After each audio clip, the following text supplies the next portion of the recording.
सहनाववतु सहनौ भुनक्तु सह वीर्यं करवावहै तेजस्विनावधीतमस्तु मा विद्विषावहै। ओम शांति शांति शांति।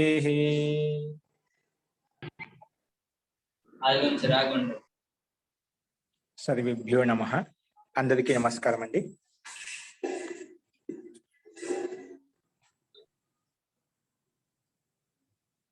నిన్న మనము అభ్యాసం 33లో ఉన్నటువంటి శబ్దకోశము నియమాలు చెప్పుకున్నాము.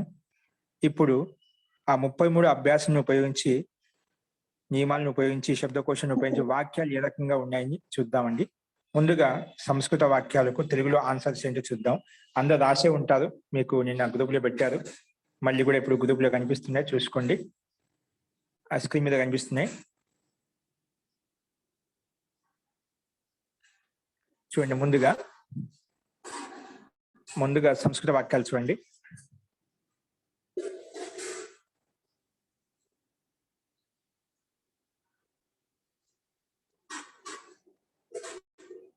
మొట్టమొదటి వాక్యం సంస్కృత వాక్యము అభ్యాసం 33లో చూడండి. రాసుకున్న వాళ్ళు ఉంటేనా ఇక్కడ స్క్రీన్ మీద కనిపిస్తే చూసుకోండి.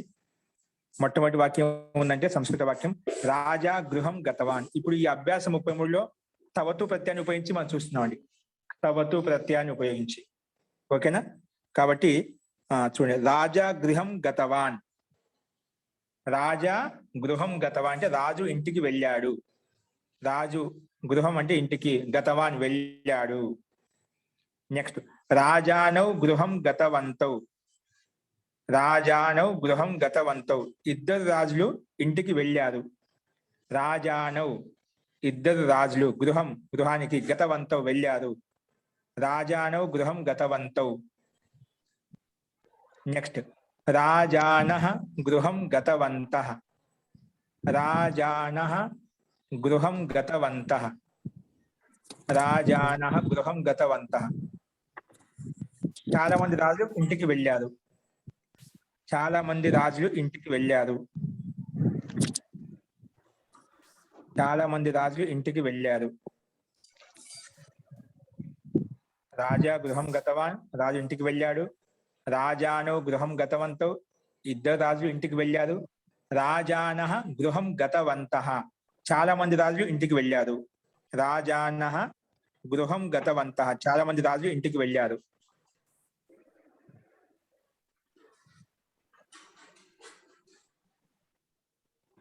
నెక్స్ట్ బాలికా భోజనం భుక్తవతి.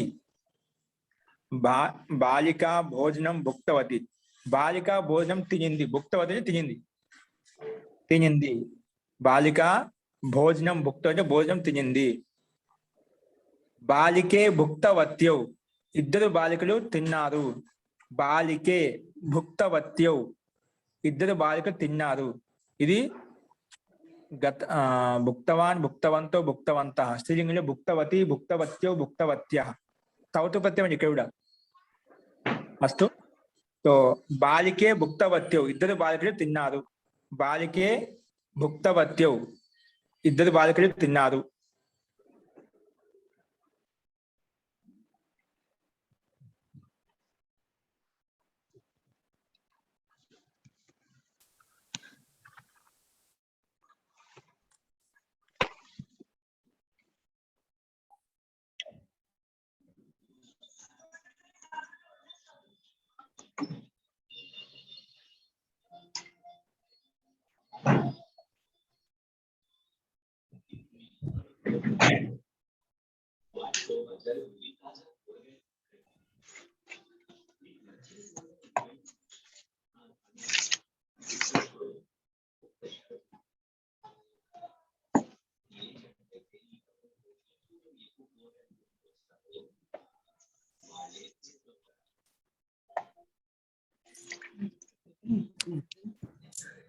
కొత్తగా పూజ మర్చిపోయాను రాత్రి చేసుకుంటాను కదా. అస్తు జీ నెక్స్ట్ వాక్యం చూడండి.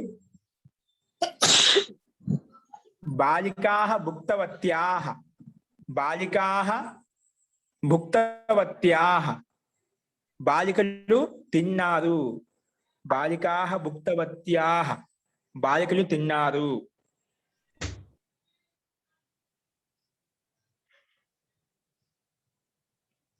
బాలికాః భుక్తవత్యః అంటే బాలికలు తిన్నారు. నెక్స్ట్ అండి మూడో వాక్యం. పత్రం పృథివ్యాం, పత్రం పృథివ్యాం పతితవత్.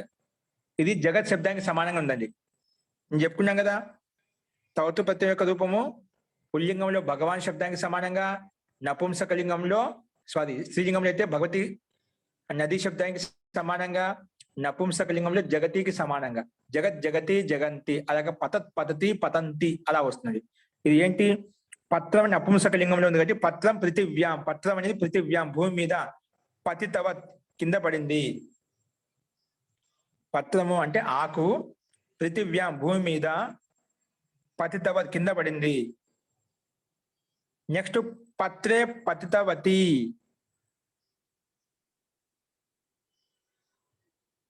జగత్ జగతి. పత్రే పతితవతి అంటే రెండు పత్రాలు కింద పడ్డాయి. పత్రే పతితవతి అంటే రెండు పత్రాలు కింద పడ్డాయి. ఇక్కడ జగత్ జగతి అంటాం కదా, అట్లా పతితవత్ పతితవతి వస్తుందండి. ద్వివచనం అండి, ద్వివచన రూపం అండి. పత్రే పతితవతి అంటే రెండు పత్రాలు, రెండు ఆకులు కింద పడ్డాయి. బహువచనంలో పత్రాని పతితవంతి, పత్రాని పతితవంతి అంటే చాలా పత్రములు, చాలా ఆకులు కింద పడ్డాయి. చాలా ఆకులు కింద పడ్డాయి. చాలా ఆకులు కింద పడ్డాయి. చాలా ఆకులు కింద పడ్డాయి.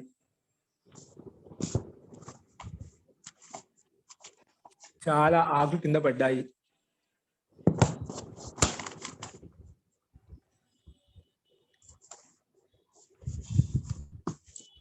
ఓకే అండి. నెక్స్ట్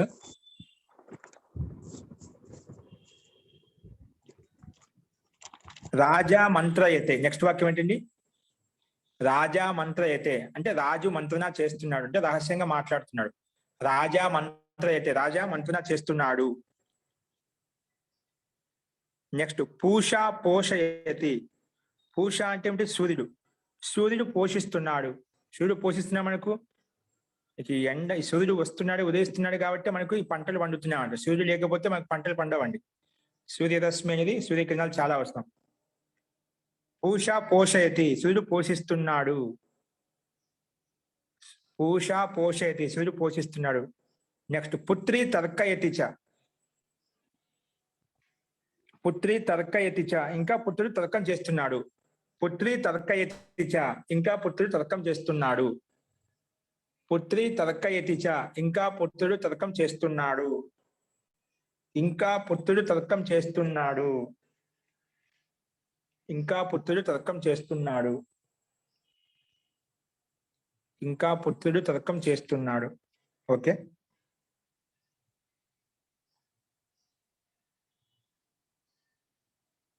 నెక్స్ట్ అండి, నార్యౌ మితః మంత్రయేతే. నార్యౌ మితః మంత్రయేతే అంటే ఇద్దరు నారీలు, అంటే ఇద్దరు స్త్రీలు. నార్యౌ, నారీ నార్యౌ, నది నద్యౌ అంటాం కదా, అలాగ నారీ నార్యౌ, ఇద్దరు నారీలు అంటే ఇద్దరు స్త్రీలు. మితః పరస్పరం,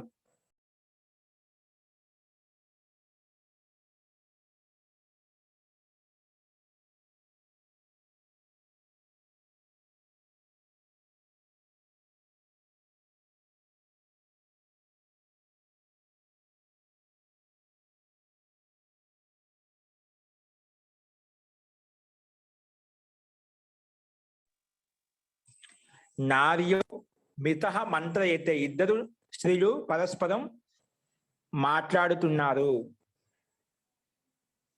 ఇద్దరు స్త్రీలు పరస్పరం ఒకరికొకరు మంత్రయేతే, ఇది ద్వివచనంలో ఉందండి. మంత్రయేతే మంత్రయేతే ద్వివచనంలో. కర్తని బట్టి క్రియాపదం కూడా మారింది ఇక్కడ.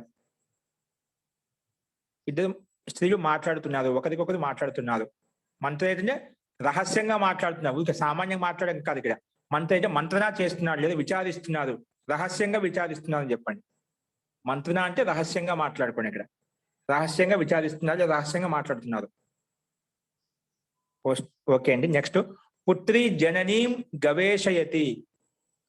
పుత్రి జననీం గవేషయతి. పుత్రి జననీం గవేషయతి. పుత్రి తల్లిని అన్వేషిస్తున్నది. పుత్రి మాతను లేదా అమ్మను అన్వేషిస్తున్నది లేదా వెతుకుతున్నది. పుత్రి అన్వేషయతి, అన్వేషిస్తున్నది. పుత్రి జననీం అన్వేషయతి, అన్వేషిస్తున్నది. నెక్స్ట్ అండి, భుక్తవంతం తం పశ్య. చూడు, భుక్తవాన్, భుక్తవంతో, భుక్తవంత. ఇది తిన్నాడు, వాళ్ళిద్దరు తిన్నారు, వాళ్ళందరూ తిన్నారు. భుక్తవంతం తింటున్నటువంటి, తం పశ్య. భుక్తవంతం తం పశ్య, తింటున్నటువంటి తం అతన్ని చూడు. భుక్తవంతం తింటున్నటువంటి, సారీ, తింటున్నటువంటి కాదు, తినటువంటి, తిన్న అతన్ని చూడు. ఎందుకంటే భూతకాల అర్థం చేసుకుందా. తిన్న అతన్ని చూడు, తిన్నటువంటి చూడు. తింటున్నటువంటి నాకు వర్తమానం తింటున్నటువంటి అర్థం. తిన్న అతన్ని చూడు లేదా తిన్న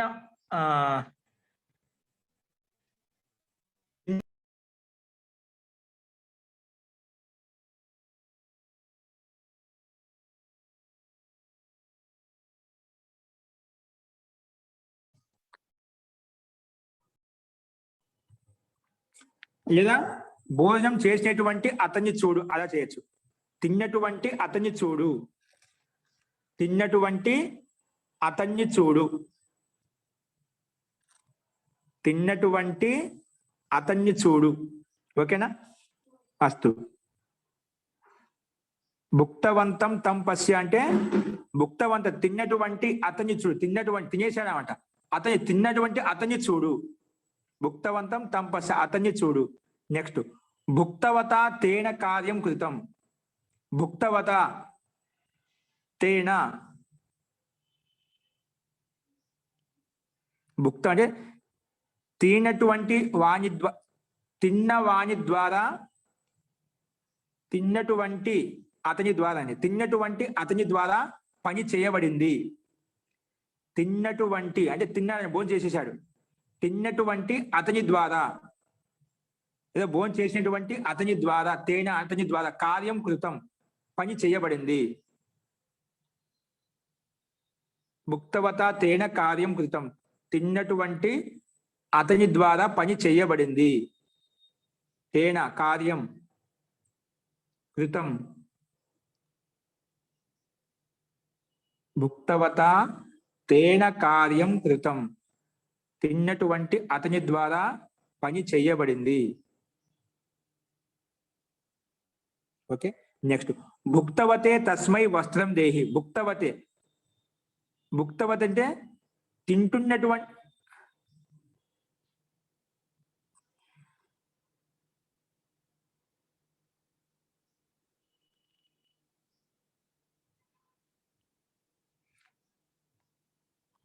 తిన్నటువంటి అతని కోసం వస్త్రం ఇవ్వు. భుక్తవతే తస్మై అంటే తిన్నటువంటి అతని కోసం. భుక్తవతే తిన్నటువంటి అతని కోసం, తస్మై అంటే అతని కోసం, వస్త్రం దేహి వస్త్రాన్ని ఇవ్వు. భుక్తవతే తస్మై వస్త్రం దేహి, తిన్నటువంటి చతుర్థి భక్తిలో అతని కోసం అంటున్నాం. తిన్నటువంటి అతని కోసం వస్త్రం దేహి, వస్త్రం ఇవ్వు. తిన్నటువంటి అతని కోసం వస్త్రం ఇవ్వు. తిన్నటువంటి అతని కోసం వస్త్రం ఇవ్వు. నెక్స్ట్ 10వ వాక్యం, భుక్తవతి తస్మిన్ స ఆగతవాన్. భుక్తవతి తస్మిన్ స ఆగతవాన్ అంటే తిన్న తర్వాత, తస్మిన్ భుక్తవతి తస్మిన్ తినేశాడు అప్పుడు. భుక్తవతి తస్మిన్ ఆ సమయంలో, తస్మిన్ ఆ సమయంలో, సహ ఆగత అతడు వచ్చాడు. భుక్తవతి తస్మిన్ అంటే ఆ సమయంలో, సహ ఆగత అతడు వచ్చాడు. భుక్తవతి తినేశాను, అదే సమయంలో అతడు వచ్చేసాడు. అంటే క్రియ అయిపోయింది, భుక్తవతి తినేశాడు, భోజనం చేశాడు, అప్పుడు తస్మిన్ ఆ సమయంలో సహ ఆగతవాన్. అందుకే భుక్తవతి తిన్న ఆ సమయంలో అతడు వచ్చాడు.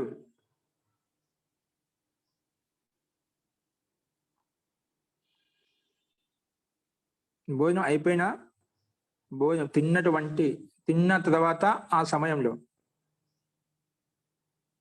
తినిన ఆ సమయంలో సహ ఆగతవన్ అక్కడికి వచ్చాడు. సహ ఆగత అతడు వచ్చాడు. సహ ఆగతవాన్ అతడు వచ్చాడు. నెక్స్ట్ సహ పఠతి స్మ. నెక్స్ట్ ఏంటిది?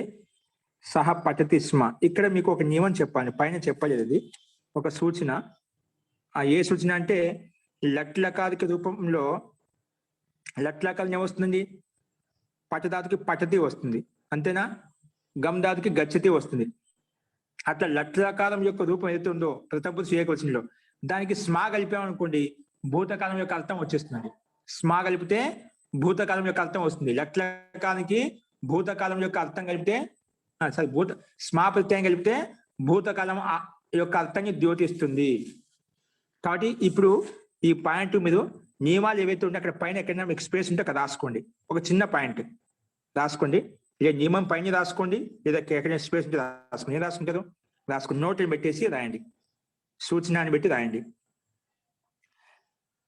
లట్లకారం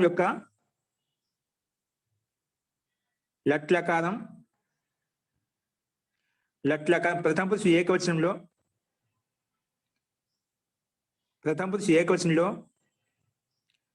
లట్లకారం ప్రథమ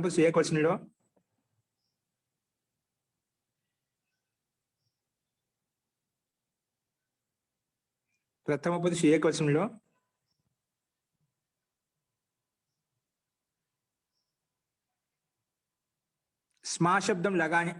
స్మా శబ్దాన్ని కలిపినప్పుడు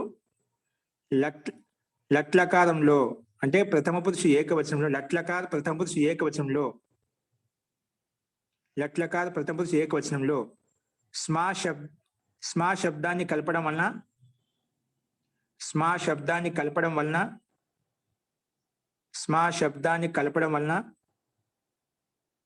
భూతకాలం యొక్క అర్థం వస్తుంది. స్మా శబ్దాన్ని కలపడం వల్ల ఏమర్థం వస్తుంది? భూతకాలం యొక్క అర్థం వస్తుంది. ఓకే, ఎగ్జాంపుల్ రాసుకుని కింద అనగా పఠతి, ఇది ప్రథమ పురుష ఏకవచనం. పఠతికి స్మా కలిపండి, పఠతి స్మ. పఠతి ఇది క్రియాపదము లట్లకాలంలో, స్మా కలిపితే పఠతి స్మ అంటే చదువుతూ ఉండేవాడు. పఠతి స్మ చదువుతూ ఉండేవాడు. పఠతి అంటే చదువుతున్నాడు. స్మా కలిపేసరికి భూతకాలంలో అర్థాన్ని ఇస్తుంది, చదువుతూ ఉండేవాడు.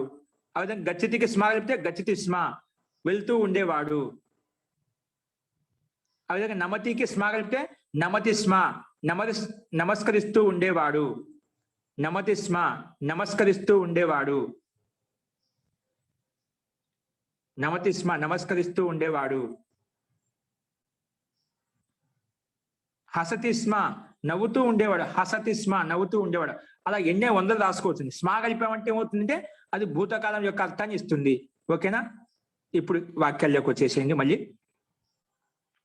ఎన్నో వాక్యం అండి? 11వ వాక్యం చూడు. సహ పఠతి స్మ. ఇక్కడ అది వాక్యం ఇచ్చాడు. 11వ వాక్యం ఇచ్చాడు. సహ పఠతి స్మ అంటే అతడు చదువుతూ ఉండేవాడు. సహ పఠతి స్మ. స్మా కలిపేసరికి ఏమైంది? ఆ పఠితే భూతకాల అర్థంలోకి మారిపోయినమాట. నీకు దాంట్లో లిఖతి స్మ రాస్తూ ఉండేవాడు. లిఖతి స్మ రాస్తూ ఉండేవాడు. లిఖతి స్మ రాస్తూ ఉండేవాడు. నివసతి స్మ. ఇక్కడ నివాసతి ఇచ్చాడు. నివాసతి వా దీర్ఘం తీసేయండి, వా దీర్ఘం చేయండి, అది పొరపాటున బై మిస్టేక్ పడింది. నివసతి స్మ వా ఉండదు ఇక్కడ. ఓకే, నివసతి స్మ నివసిస్తూ ఉండేవాడు. చా శబ్దం నివతి స్మ చ. నివసతి స్మ చ అంటే ఇంకా నివసిస్తూ ఉండేవాడు. చ అంటే ఇంకా నివసతి స్మ నివసిస్తూ ఉండేవాడు. ఓకే అండి, ఇవి మనకు సంస్కృతంలో ఉండే వాక్యాలకు తెలుగు ఆన్సర్స్ చూసామండి. ఇప్పుడు నెక్స్ట్ రాసుకోండి, తెలుగు వాక్యాలకు సంస్కృతంలో ఎలా ఉంటాయని చూద్దాము. అందులో రాసే ఉంటారు, మళ్ళీ ఒకసారి చూసుకోండి ఆన్సర్స్. తెలుగు వాక్యాలు ముందుగా మొట్టమొదటి వాక్యం చూసుకోండి. అతడు ఇంటికి వెళ్ళాడు. ఇవన్నీ తవతు ప్రత్యయ కర్తృవాచనం రాస్తున్నాం. మొత్తం అన్ని కూడా కర్తృవాచనం రాయాలి మనం, తవతు ప్రత్యయాన్ని ఉపయోగించి, లేదంటే క్రియాపదాన్ని ఉపయోగించి రాయాలి. మనకి ఏవైతే ధాతులు ఇచ్చాడు కూడా ఆ క్రియాపదాన్ని ఉపయోగించి ఇక్కడ వాక్యాలు ఉంటాయి, లేదా తవతు ప్రత్యయాన్ని ఉపయోగించి వాక్యాలు ఉంటాయి. సో మొట్టమొదటి వాక్యం తెలుగు వాక్యాల్లో అభ్యాసం 33 చూసుకోండి. అతడు ఇంటికి వెళ్ళాడు. అతడు ఎక్కడికి వెళ్ళాడు? ఇంటికి వెళ్ళాడు. అతడు ఇంటికి వెళ్ళాడు. వే దోనం, వాళ్ళిద్దరూ ఇంటికి వెళ్ళారు. వాళ్ళందరూ ఇంటికి వెళ్ళారు. ఇది వాక్యం అండి. అంటే సహా గృహం గతవాన్ రాసుకోండి. సహా గృహం గతవాన్. వాళ్ళిద్దరూ ఇంటికి వెళ్ళారంటే తౌ గృహం గతవంతౌ. తౌ గృహం గతవంతౌ. మళ్ళీ తే గృహం గతవంతః. తే గృహం గతవంతః. తే గృహం గతవంతః. తే గృహం గతవంతః. ఓకేనా? మళ్ళీ ఒకసారి, అతడు ఇంటికి వెళ్ళాడంటే సహా గృహం గతవాన్. వీళ్ళిద్దరు అని ఒకటి ఇచ్చారు. వీళ్ళిద్దరు అనకుండా వాళ్ళిద్దరు అని చెప్పాలి. వీళ్ళిద్దరు అంటే మళ్ళా ఏతర శబ్దం ఉపయోగిస్తుంది. కానీ వాళ్ళిద్దరు రాసుకోండి. వాళ్ళిద్దరు ఇంటికి వెళ్ళారు. తౌ గృహం గతవంతౌ. చూడు, కర్తని బట్టి క్రియాపదం మారిపోయింది. తౌ అని అందుకే గతవంతౌ వచ్చిందండి. తౌ గృహం గతవంతౌ. గతవాన్ గతవంతౌ గతవంతః. భగవాన్ శబ్దానికి సమానం నడుస్తుంది కదా, అందుకే గతవంతౌ అని చెప్పాను. తౌ గృహం గతవంతౌ. బహువచనంలో తే గృహం గతవంతః. తే గృహం గతవంతః. తే గృహం గతవంతః. ఓకే, నెక్స్ట్ వాక్యం, రెండో వాక్యం. ఆ బాలిక ఇక్కడికి వచ్చిందంట. ఆ బాలిక ఇక్కడికి వచ్చింది. ఇంకా వారిద్దరు బాలికలు ఇక్కడికి వచ్చారు. వారందరూ బాలికలు కూడా ఇక్కడికి వచ్చారు. వారందరూ బాలికలు ఇక్కడికి వచ్చారు. చూడండి, సా బాలిక అత్ర ఆగతవతి. సా బాలిక, సా బాలిక అత్ర ఆగతవతి. చూడు, ఆగతవతిది నది శబ్దానికి సమానంగా ఉంది. తౌతు ప్రత్యయమే కానీ నది శబ్దానికి సమానం. ఆగతవతి నది, నద్యో నద్య అలాగా. సా బాలిక అత్ర ఆగతవతి. సా తే, తే బాలికే ద్వివచనం అండి. తే బాలికే, వారిద్దరు బాలికలు. తే బాలికే. తే అంటే వారిద్దరు. ఎవరు? బాలికే, బాలికలు. వారిద్దరు బాలికలు ఇక్కడకు. అత్ర ఆగతవత్యౌ. తే బాలికే అత్ర ఆగతవత్యౌ. తే బాలికే అత్ర ఆగతవత్యౌ.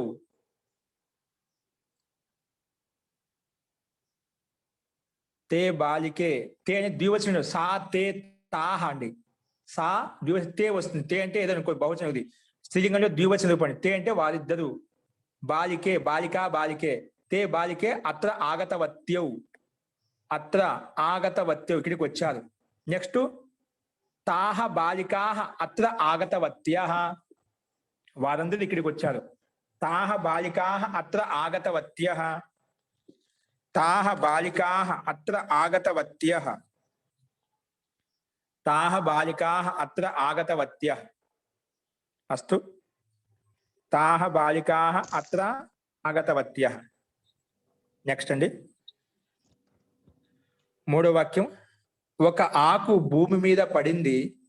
2 పుష్పాలు క్రింద పడ్డాయి. 3 పండ్లు క్రింద పడ్డాయి. ఇది మనకు వాక్యం. అంటే ఒక ఆకు కింద పడింది. ఏకం పత్రం పృథివ్యాం పతితవత్. గచ్చతి సమానంగా అండి. గచ్చతి శబ్దానికి సమానంగా. సో అది గచ్చతి జగత్ శబ్దానికి సమానం. జగత్ జగతి జగంతి. ఏకం పత్రం పృథివ్యాం పతితవత్. ఏకం పత్రం పృథివ్యాం పతితవత్. పతితవత్ రెండవది, రెండో వాక్యం అండి. 2 పుష్పాలు కింద పడ్డాయి. 2 పుష్పాలు కింద పడ్డాయి. ద్వే పత్రే పతితవతి.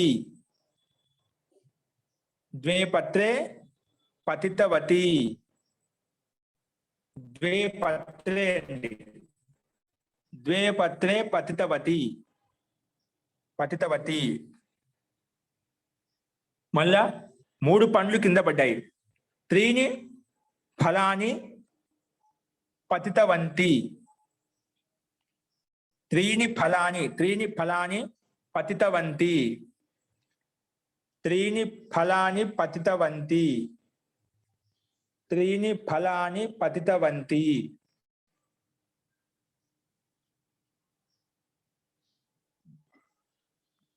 త్రీని ఫలాని పతితవంతి. 3 ఫలాని పతితవంతి. నెక్స్ట్ అండి.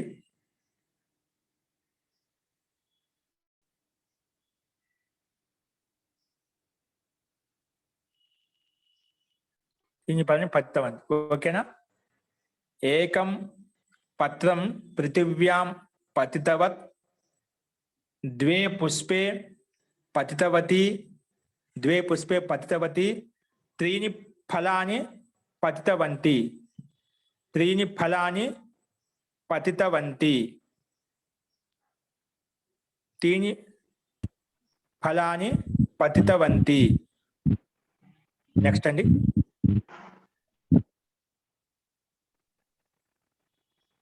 నెక్స్ట్ వాక్యం చూడండి. అతడు వచ్చాడు. అతడు వచ్చాడు. అతడు వచ్చాడు.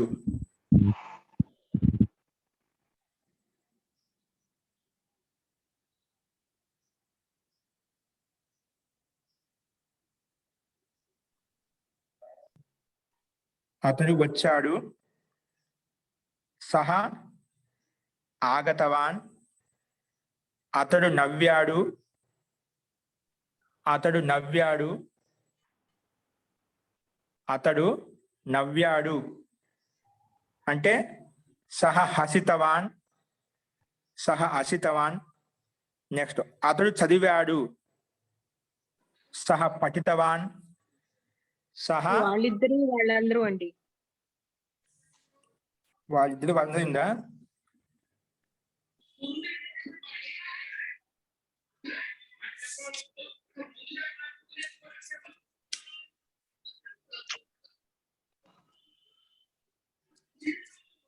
అతడు రాశాడు. ఓకే. అతడు వచ్చాడు. సహా ఆగతవాన్. వాళ్ళిద్దరూ నవ్వారు. తౌ హసితవంతౌ. తౌ హసితవంతౌ. వాళ్ళందరూ చదివారు. తే పఠితవంతః. వాళ్ళందరూ చదివారు. తే పఠితవంతః. తే పఠితవంతః. తే పఠితవంతః.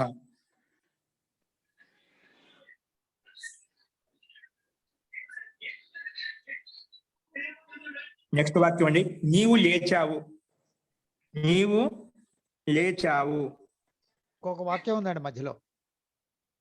ఏ వాక్యం అండి? అతడు వచ్చాడు. అతడు వచ్చాడు. అతడు రాశాడు. అతడు రాశాడు. సహ లిఖితవాన్. సహ లిఖితవాన్. నీవు నిద్రపోయావు. త్వం త్వం సుప్తవాన్. త్వం సుప్తవాన్. నిద్రపోయావు. త్వం సుప్తవాన్. త్వం సుప్తవాన్. మీరిద్దరూ చూశారు. మీరిద్దరూ చూశారు. మీరిద్దరూ చూశారంటే యువాం దృష్టవంతౌ. యువాం మీరిద్దరు దృష్టవంతో చూశారు. మీరిద్దరు కదా. యువాం దృష్టవంతం అండి. మీరిద్దరు చూశారు. యువాం దృష్టవంతౌ. మీరందరూ పని చేశారు. యూయం కృతవంతః. పని చేశారు. యూయం కార్యం కృతవంతః. యూయం కార్యం కృతవంతః. మీరందరూ పని చేశారు. యూయం మీరందరూ యూయం పని అంటే కార్యం చేశారు. కృతవంతః యూయం కార్యం కృతవంతః. యూయం కార్యం కృతవంతః. అస్తు. 5వ వాక్యం మళ్ళీ ఒకసారి సహ లిఖితవాన్ త్వం సుప్తవాన్ యువాం దృష్టవంతౌ యూయం కార్యం కృతవంతః. ఇది వాక్యము, దాని యొక్క ఆన్సర్.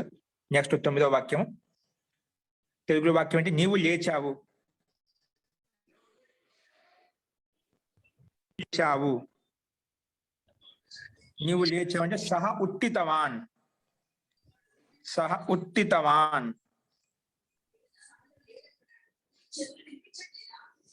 సహ ఉత్థితవాన్.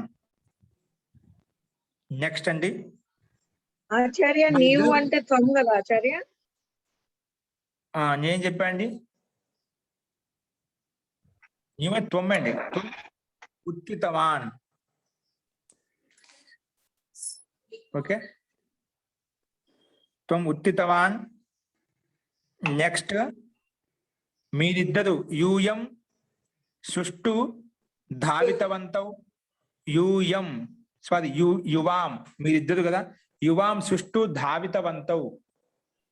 యువాం మీరిద్దరు సుష్టు ధావితవంతౌ. యువాం అంటే మీరిద్దరు మంచిగా అంటే సుష్టు. ధావితవంతౌ మీరిద్దరు మంచిగా పరిగెత్తారు. ఇంకా నీవు స్వయంగా సేవ చేశావు. నీవు స్వయంగా సేవ చేశావు. త్వం త్వం స్వయం త్వం స్వయం సేవితవాన్. త్వం స్వయం సేవితవాన్. నీవు స్వయంగా సేవ చేశావు. సేవితవాన్. త్వం స్వయం సేవితవాన్ సేవ చేశావు. యూయం చ భుక్తవంతః తిన్నారు. యూయం మీరందరూ అండి బహువచనం. యూయం చ ఇంకా యూయం చ భుక్తవంతః. యూయం చ భుక్తవంతః. యూయం చ భుక్తవంతః మీరందరూ తిన్నారు. యూయం చ భుక్తవంతః మీరందరూ తిన్నారు. యూయం చ భుక్తవంతః మీరందరూ తిన్నారు. యూయం చ భుక్తవంతః ఇంకా మీరందరూ తిన్నారు. ఓకే,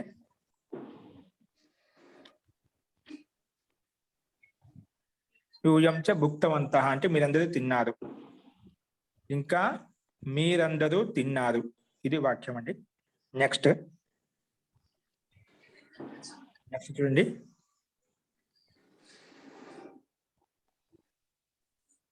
నెక్స్ట్ వాక్యం వచ్చేసి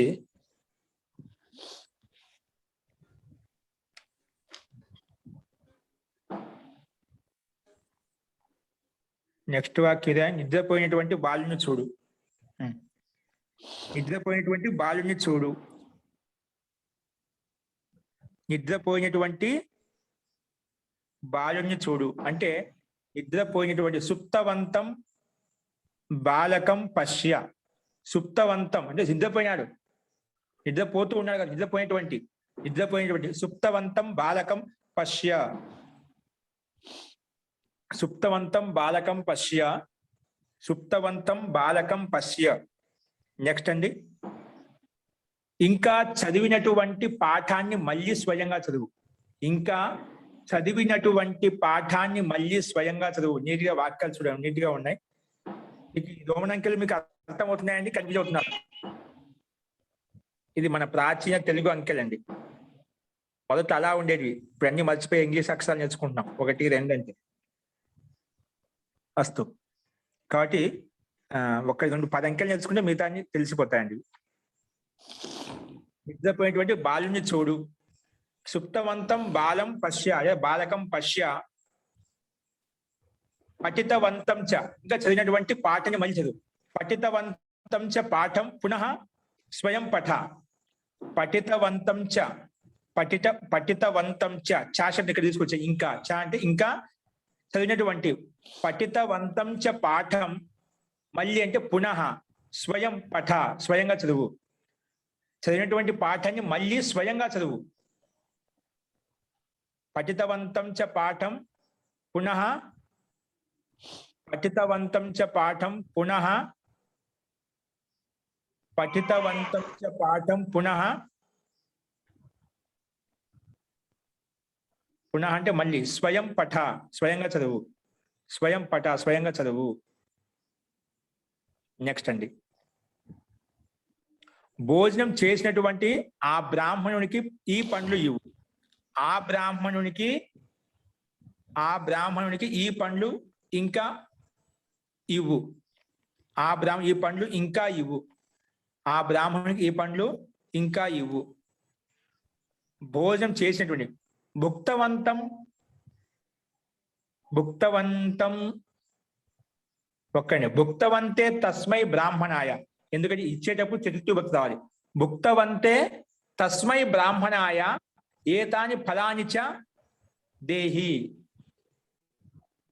భుక్తవంతే తస్మై బ్రాహ్మణాయ ఆ బ్రాహ్మణం తస్మై భుక్తవంతే భుక్తవంతః భుక్తవంతో భుక్తవాన్ భుక్తవంతో భుక్తవంతః. చతుర్థిలోకి వచ్చేసరికి భుక్తవంతే వస్తుందండి. అంటే తిన్నటువంటి తస్మై ఆ బ్రాహ్మణి కోసం, తిన్నటువంటి ఆ బ్రాహ్మణి కోసం. భుక్తవంతే తస్మై బ్రాహ్మణాయ ఏతాని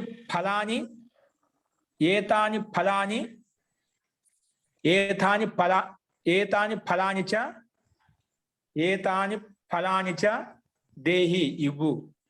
ఏతాని ఫలాని చ దేహి ఇవ్వు. ఏతాని ఫలాని చ దేహి ఇవ్వు. నెక్స్ట్,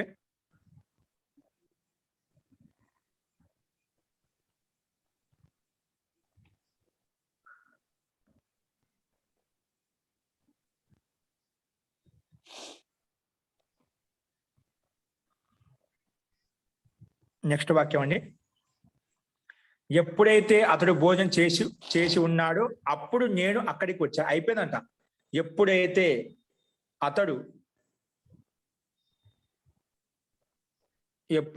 అతడు యదా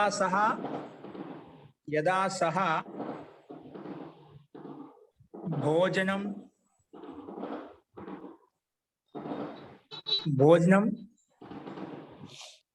కృతవతి తదా అహం తత్ర ఆగతవాన్. యదా సహ భుక్తవతి భోజనం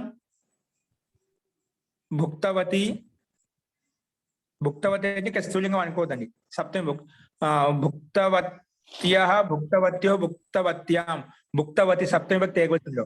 యదా సహ భోజనం భుక్తవతి తదా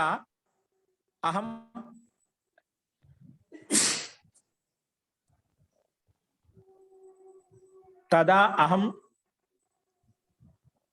అక్కడకు తత్ర ఆగతవాన్. యదా ఎప్పుడైతే సహ భుక్తవతి అంటే భుక్తవతి తిన్నాడు. తిన్నా అంటే భోజనం చేసి ఉన్నాడు. మన డైరెక్ట్ కర్మపదం పెట్టుకో. భోజనం భుక్తవతి అని కూడా రాసుకోవచ్చు కదా. భుక్తవతి అని కూడా అర్థం అదే వస్తుంది. యదా సహ భుక్తవతి తదా అప్పుడు అహం నేను అక్కడకు తత్ర వచ్చాను ఆగతవాన్. యదా సహ భుక్తవతి తదా అహం తత్ర ఆగతవాన్. అస్తు.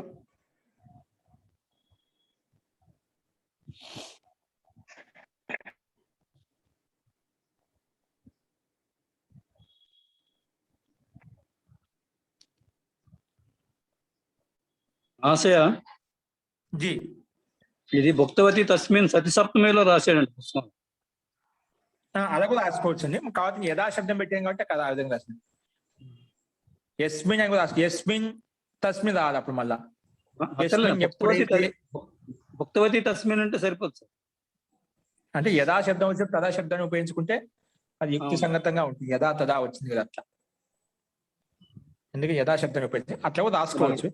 యథా సంస్కృతంలో 10వ వాక్యం ఇది 10వ వాక్యం ఎలాగైతే ఉందో ఆ విధంగా రాయొచ్చు. అలా రాసుకోవచ్చు. నేను అదే చూస్తున్నాను ఇప్పుడు మీరు చెప్పిన వాక్యాన్ని భుక్తవతి తస్మిన్, కానీ అలా కూడా రాసుకోవచ్చు, ఇబ్బంది లేదు, కానీ రాసుకోవచ్చు. అది కూడా రాసుకున్న పక్కన ఏమవుతుంది స్పష్టత కోసం. యదా సహ భుక్తవతి తస్మిన్, తస్మిన్ ఎందుకంటే తస్మిన్ శబ్దం ఒంటరిగా పెట్టడానికి లేదన్నమాట. యస్మిన్ శబ్దం ఉంటే దానికి పెట్టుకోవచ్చు, ఇబ్బంది లేదు. కాబట్టి యదా భుక్తవతి తదా, తదా రాయండి, అవసరం లేదు, తదా రాసుకోండి. అంటే యస్మిన్ ఏ సమయం అయితే అతడు భోజనం చేశాడో, భోజనం చేసి ఉన్నాడో ఆ సమయంలో అతడు అక్కడికి వచ్చాడు, అప్పుడు యస్మిన్ శబ్దం మార్చుకోవాలి మళ్ళా, అప్పుడు సరిపోదు, యుక్తి సంగతంగా ఉంటుంది. అస్తు, అందుకే తదా పెట్టుకునే. తదా భుక్తవతి తదా సహ అత్ర ఆగతవాన్, తత్ర ఆగతవాన్, అట్లా కూడా రాసుకోవచ్చు, ఇబ్బంది లేదండి. అస్తు, నెక్స్ట్ 11వ వాక్యము. సార్ భుక్తవతి అన్నప్పుడు హ్రస్వ ఈకారమే కదండి, దీర్ఘ ఈకారం? హ్రస్వ ఈకారం అండి, హ్రస్వ ఈకారం. నెక్స్ట్ వాక్యం అండి. అతడు వెళ్ళిపోయినప్పుడు నేను ఇక్కడికి వచ్చాను. సహా గతవతి అహం అత్ర ఆగతవాన్, వెళ్ళిపోయినప్పుడు. సహ గతవతి అహం అత్ర ఆగతవాన్. గతవతి అనేది హ్రస్వీకారం, దీర్ఘీకారం వెళ్తే మన స్త్రీలింగం అయిపోతుంది. సహ గతవతి అహం అత్ర ఆగతవాన్, అతను వెళ్ళిపోయినప్పుడు నేను ఇక్కడికి వచ్చాను. ఏ సహ గతవతి తస్మిన్ అహం అత్ర ఆగతవాన్, ఇప్పుడు రాసుకోవచ్చు. సహ గతవతి తస్మిన్ అహం అత్ర ఆగతవాన్, సహ గతవతి తస్మిన్ అహం అత్ర ఆగతవాన్, తస్మిన్ సహ అహం అత్ర ఆగతవాన్. Okay, next. సూర్యుడు ప్రకాశించాడు, శిరస్సు వంచాడు.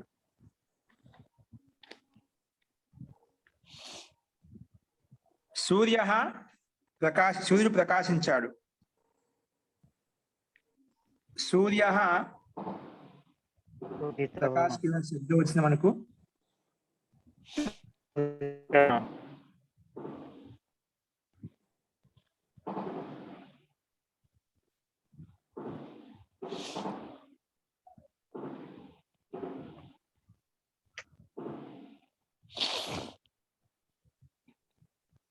సూర్య పూషన్. పూషన్ అంటే సూర్యుడు, ప్రకాశం కాదు, ప్రకాశించే క్రియాపదం రావాలి. పూష ప్రకాశ్యతే, సూర్య సూర్య పూష ప్రకాశతే, ద్యోతతే, సూర్య ద్యోతతే. ఈ ధాతు లేదు, ప్రకాశించే ముందు వచ్చింది ఏమన్నా. సూర్య ద్యోతతే, ప్రకాశిస్తున్నాడు. సూర్య ద్యోతతే, సూర్య ద్యోతతే.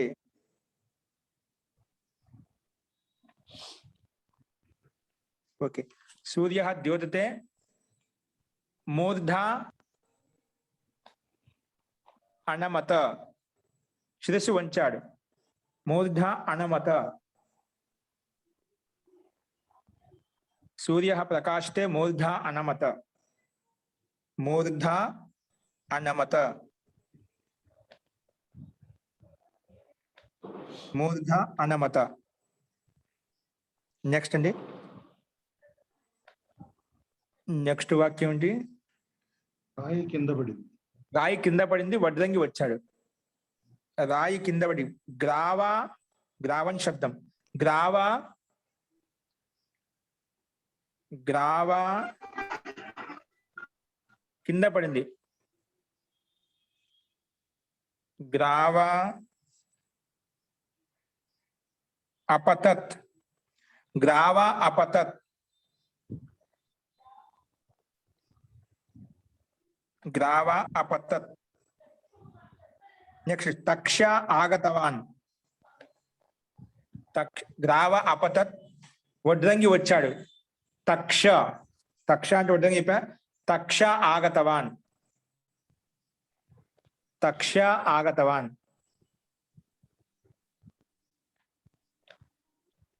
తక్ష ఆగతవాన్. నెక్స్ట్ అండి, ఎద్దు లేచింది. వృషభ ఉత్థితః. వృషభ ఉత్థిత. ఇది గత్యంత ధాతు కాబట్టి ఇక్కడ కర్తృవాచకం వస్తుంది. మనకి అది కూడా రాసుకోవచ్చు. గ్రావ పతితం కూడా రాసుకోవచ్చు. కింద పడింది. గ్రావ పతితం ఒకసారి తాపత్యాన్ని కూడా ఉపయోగించుకోవచ్చు. కర్తృవాచకంలోనే గ్రావ పతితం నేను అపతత్ అని చెప్పి లకా అని చెప్పాను. గ్రావ పతితం రాయి కింద పడింది. ఇక్కడ కూడా అదే విధంగా నెక్స్ట్ ఏంటి, ఎద్దు వృషభ ఉత్థిత. వృషభ ఇది కర్తరి ప్రయోగం అండి. అంటే కర్తరి ప్రయోగం కోసం తాపత్యం వస్తుంది. వృషభ ఉత్థిత. ఉత్థితవాన్ కూడా చెప్పుకోవచ్చు. వృషభ ఉత్థితవాన్. కానీ పశువు విశేషంగా కాబట్టి ఉత్థిత అనేదే ఉచితంగా ఉంటుంది. వృషభ ఉత్థిత. ఓకే. రమా నందిని చూసింది. రమా నందిని కాదు, సారీ, నదిని చూసింది. రమా నదిం దృష్టవతి. రమా నదిం దృష్టవతి. రమా నదిం దృష్టవతి. రమా నదిని చూసింది. రమా నదిం దృష్టవతి. నెక్స్ట్ పుత్రి అమ్మతో మాట్లాడింది. పుత్రి అమ్మతో మాట్లాడింది. పుత్రి ఎవరితో మాట్లాడింది? పుత్రి అమ్మతో మాట్లాడింది. పుత్రి జనకేన సహా ఉక్తవతి. పుత్రి జనకేన సారీ జనకాయ నీ అమ్మతో మాట్లాడింది. మాత్రా సహా ఉక్తవతి. మాతాతో చెప్పింది. పుత్రి మాత్రా సహా లేదా పుత్రి మాతరం ఉక్తవతి. పుత్రి మాతరం ఉక్తవతి అనండి. మాత్ర సహా పుత్రి మాతరం ఉక్తవతి. మాతకు చెప్పింది. పుత్రి మాతరం ఉక్తవతి. పుత్రి మాతరం ఉక్తవతి. నెక్స్ట్ అండి,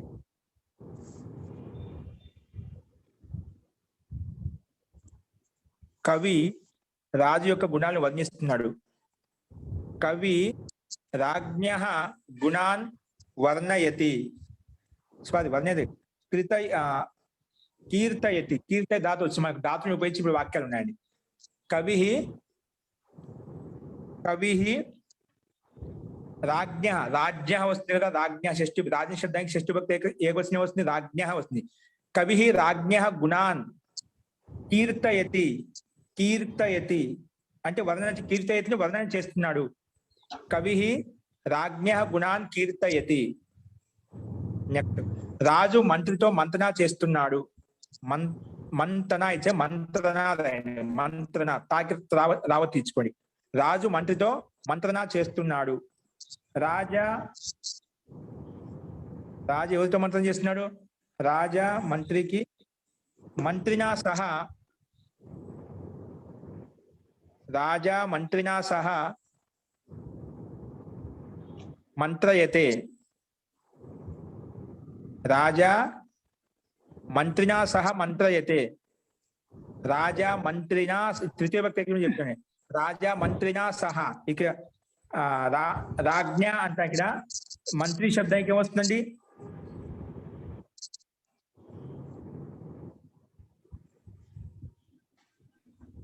ఇక్కడ మంత్రి శబ్దం లేదు మనకు. మంత్రిని శబ్దం ఉందా? మంత్రిని శబ్దం ఇవ్వలేదు. డైరెక్ట్ గా రాజా మంత్రయతే. రాజా మంత్రినా సహ మంత్రయతే. రాజా మంత్రినా సహ మంత్రయతే. మంత్రిని శబ్దం. మంత్రినా సహ మంత్రయతే. రాజా మంత్రినా సహ మంత్రణాకరణ అని ఇచ్చాడండి. మంత్రణాకరణ అని ఇచ్చాడు. అది ధాతు అన్నమాట. అది ధాతు ఎక్కిందాం. రాజా మంత్రినా సహ మంత్రయతే. అది ఉపయోగించాం, క్రియాపదం ఉపయోగించాం.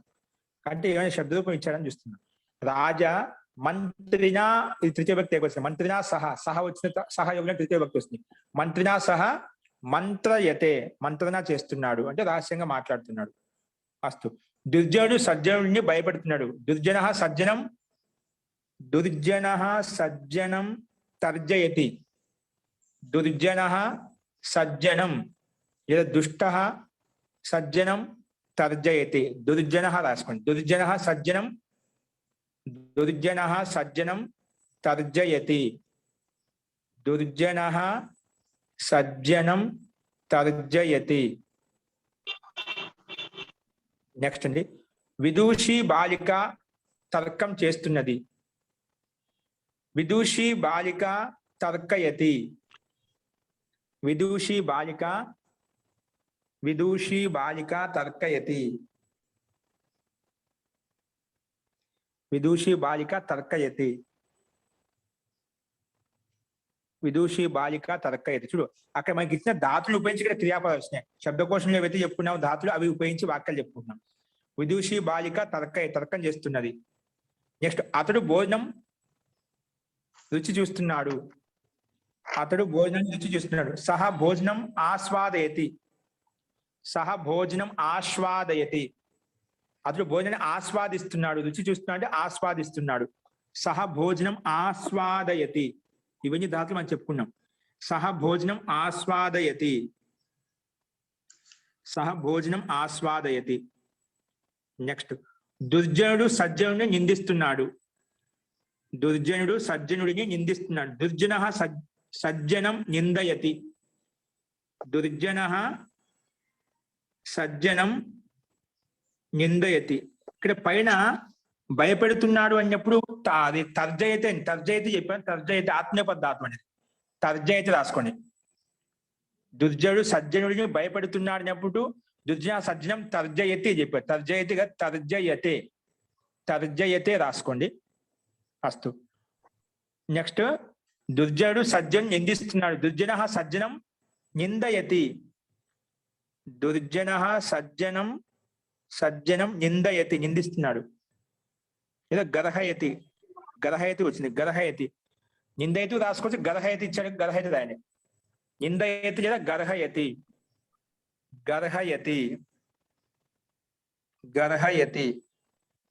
అస్తు. దుర్జనుడు సజ్జుని నిందిస్తున్నాడు అంటే గర్హయతి లేదా నిందయతి. నెక్స్ట్, గొల్లవాడు గోవును వెతుకుచున్నాడా.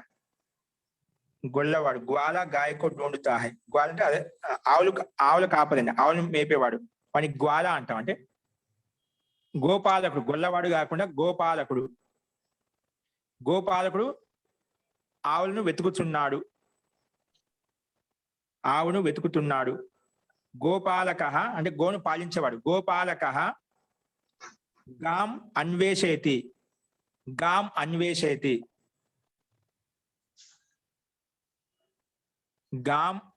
అంటే ఆవును వెతుకుతున్నాడు. గోపాలకః గొల్లవాడు కాకుండా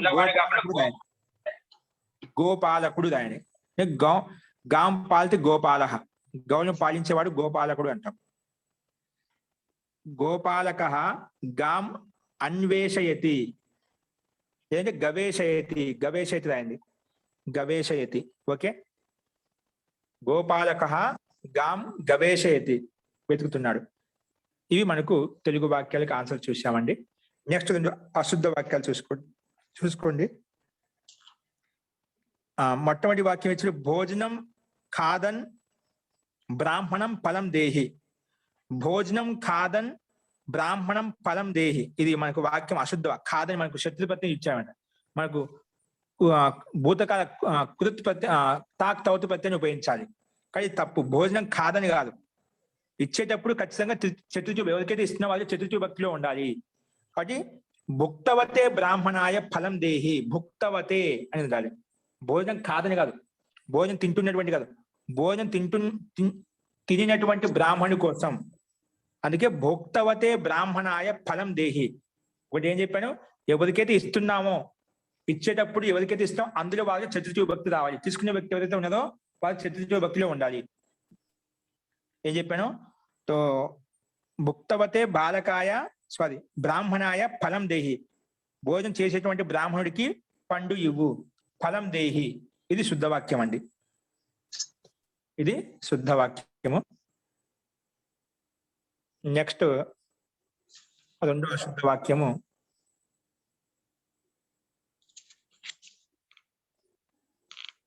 రెండో అశుద్ధ వాక్యం ఉందండి.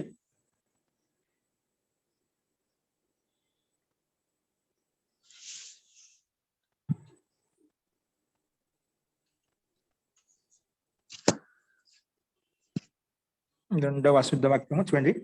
సహ భోజనస్య ఆస్వాదయతి. సహ భోజనస్య కాదు, సహ భోజనం ఆస్వాదయతి, కర్మ రావాలి ఇక్కడ. షష్ఠీ భక్తి సహ భోజనం ఆస్వాదయతిని తప్పించాడు ఇక్కడ. భోజనస్య కాదు, భోజనం ఆస్వాదయతి ఉండాలి. సహ భోజనం ఆస్వాదయతి అని రాయండి. సహ భోజనం ఆస్వాదయతి. ఓకేనా? సహ భోజనం ఆస్వాదయతి. సహ భోజనం ఆస్వాదయతి. ఇవి మనకు శుద్ధ వాక్యాలండి. అంటే అశుద్ధ వాక్యాలకు శుద్ధ వాక్యం. సహ భోజనస్య ఇచ్చాడు, భోజనస్య కాదు, సహ భోజనం ఆస్వాదయతి అని ఉండాలి. అది మనం ఇక్కడ చూసాము. అస్తు. ఇప్పుడు ఇవి మనకి ఈ రకంగా అభ్యాస 33లో ఉన్నటువంటి తెలుగు వాక్యాలు, సంస్కృత వాక్యాలు వీటికి ఆన్సర్ చూసాము. ఈ రకంగా అభ్యాసం 33 పూర్తిగా అయిపోయింది. నెక్స్ట్ రేపు అభ్యాసం 34 చెప్పుకుందామండి. అందులో ఇప్పుడు తాక్ తవతు ప్రత్యయాన్ని ఉపయోగించి చెప్పాం భూతకాల అర్థాన్ని. ఇప్పుడు వర్తమాన కాలాన్ని ఉపయోగించి ప్రత్యయాలు ఏ విధంగా ఉంటాయి? ఇప్పుడు మనం పఠతి, గచ్చతి, నమతి అంటాం. చదువుతున్నాడు, లిఖతి రాస్తున్నాడు, గచ్చతి వెళ్తున్నాడు. ఇదే అర్థాన్ని చెప్పడం కోసం లట్లకారం కాకుండా, లట్లకారం ప్రతిమ ఏకవచనం కాకుండా మనం శత్రు శాన్స్ ప్రత్యయాన్ని ఉపయోగించి కూడా అదే అర్థం చెప్పుకోవచ్చు. అది అంటే వర్తమాన కాల అర్థం చెప్పడం కోసం ప్రత్యయాలు ఈ విధంగా ఉంటాయి. ఇప్పుడు చెప్పాం భూతకాల అర్థం చెప్పడం కోసం తాక్ తవతు ప్రత్యయాన్ని ఉపయోగించాము. అదే వర్తమాన కాలం అర్థం చెప్పడం కోసం ప్రత్యయాలు ఏ రకంగా ఉంటాయి, వాటి యొక్క వాక్యాలు ఏ విధంగా ఉంటాయి అనేది మనం రేపు చూద్దామండి. అస్తు. ఈ అభ్యాసం 34లో వీలైతే అవి గ్రూపులు పెడతారు. మతి శబ్దం ఒకటి రాసుకోండి, పఠత్ శబ్దం ఒకటి, మతి శబ్దం పఠత్ శబ్దము ఇంకోటి. అభ్యాసం 34 అండి రాసుకోబోయే అంశాలు అవకాశం బట్టి. మతి శబ్దం పఠత్ శబ్దం అవి గ్రూపులు పెడితే అవి రాసుకోండి. ఓకేనా? ఇక్కడ నుంచి మనకు అభ్యాసం 2 నుంచి కూడా మనకు గత ప్రారంభంలో అభ్యాసం 2 చెప్పాం కదా. ఇక్కడ మనం ఏవైతే నియమాలు చెప్పుకున్నాం, అభ్యాసం 2 ఏవైతే నియమాలు చెప్పుకున్నామో ఇక్కడి నుంచి మళ్ళీ రిపీట్ చేసుకుంటూ పోతాం. మొత్తం అభ్యాసం మొత్తము అభ్యాసం నియమాలు, ద్వితీయ విభక్తి నియమాలు, తృతీయ విభక్తి యొక్క నియమాలు ఏమొస్తాయి, చతుర్థ విభక్తి నియమాలు మనం చెప్పినాం. ముఖ్యమైన 7 విభక్తులు చెప్పినాం. 7 విభక్తుల్లో నియమాలు ఏ విధంగా ఉన్నాయో చెప్పినా ఆ 7 విభక్తి నియమాలు రిపీట్ అవుతాయన్నమాట. కాబట్టి అభ్యాసం 2లో ఉన్నటువంటి నియమాలు ఏవైతే ఉన్నాయో ద్వితీయ విభక్తికి సంబంధించిన నియమాలు, అంటే ద్వితీయ విభక్తి ఎప్పుడెప్పుడు వస్తుంది, ఏ సందర్భంలో వస్తుంది, అవి మళ్ళీ ఒకటి ఇక్కడి నుంచి రివిజన్ అవుతూ ఉంటాయి. కాబట్టి ప్రతి ఒక్కరూ అభ్యాసం 2 మనం ముందు స్టార్టింగ్ చెప్పుకున్నాం, అది కొత్త వాళ్ళని ఇప్పుడు మళ్ళీ రిపీట్ చేసుకుంటే మీకు అందరికి బాగా అర్థం అవుతుంది. ఇంకోటి ఇప్పుడు ఎవరైతే కంటిన్యూగా చదువుతున్నారో వాళ్ళు కూడా మళ్ళీ ఒకసారి రిపీట్ చేయండి. ఇప్పుడు అభ్యాసం 2 ఏ నియమాలు చెప్పాం, ద్వితీయ భక్తి ఎప్పుడు వస్తుంది, వాటిని ఒకసారి చూసుకొని వచ్చేసేయండి మనకు. ఎందుకంటే ద్వితీయ భక్తి నియమాలను ఉపయోగించుకునే వాక్యాలు ఉంటాయి. ఇంకా ఇప్పుడు చెప్పేటువంటి 34 అభ్యాసంలో శత్రు శానిస్ ప్రత్యయాలను ఉపయోగించి నియమాలు ఏ విధంగా ఉన్నాయి అని కూడా అవి చూద్దాం. కాబట్టి ఇప్పుడు మళ్ళీ ఒకసారి రివిజన్ అవుతుంది. కాబట్టి అభ్యాసం 2లో ఉండే నియమాలు ఏవైతే ఉన్నాయో, వాక్యాలు ఏవైతే ఉన్నాయో వాటిని ఒకసారి పునరావలోకన, సింహావలోకన చేయండి. అస్తు. ఇంకేమైనా సందేహాలు ఉంటే మంత్రపాఠం అయిపోయిన తర్వాత చూద్దామండి. మంత్రపాఠ.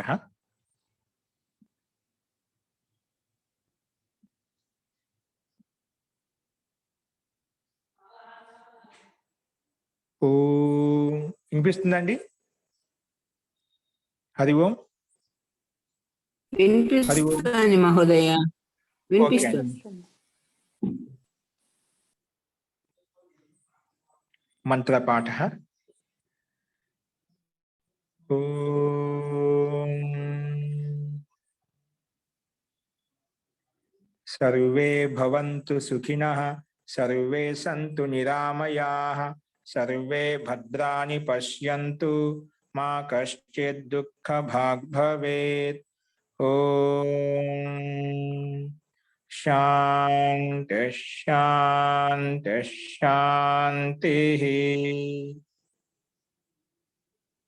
సర్వేభ్యో నమః. అందరికీ నమస్కారం అండి.